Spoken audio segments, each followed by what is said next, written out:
প্রায় 1 বছর হলো ফেসবুকে ভিডিও মেক করতেছি, কিন্তু আমি কখনো নিয়মিত আপলোড দিইনি।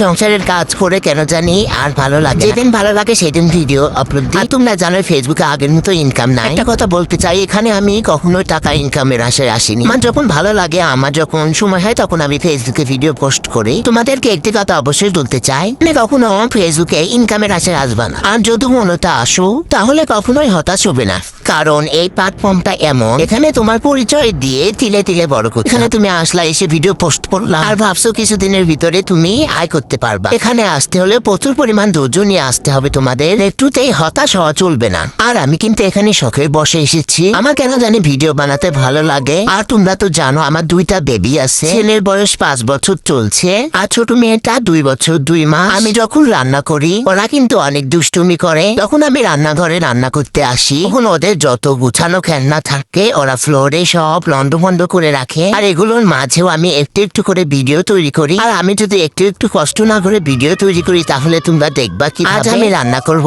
আলু বেগুন আর করলা দিয়ে ঝোল। আর এই করলা ঝোলটা আমাদের জন্য অনেক উপকারী। তোমরা তো জানোই করলা শরীরের জন্য কতটা উপকারী একটি সবজি। তাই আমার মনে হয় সপ্তাহে 2 দিন করলা রুটিনে রাখা দরকার। মূল কথায় আসি, তোমরা যদি এখানে এসে তাড়াতাড়ি ইনকাম করার কথা ভাবো, তাহলে বলবো তোমার ধারণা একেবারেই ভুল।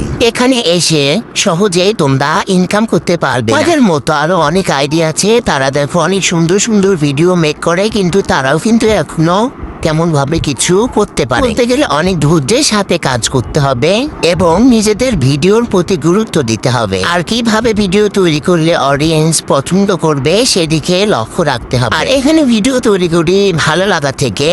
যদি কখনো এখান থেকে ইনকাম করতে পারো, তাও মন্দ কিছু না। ঘরে বসে রান্না বান্না করে বাচ্চা সামনে যদি একটু আয় করা যায়, তাহলে এতে সমস্যার কিছু দেখে। তোমরা যারা আমার ভিডিওগুলি পছন্দ করো, অবশ্যই একটি লাইক আর কমেন্ট শেয়ার করে পাশে থাকবে।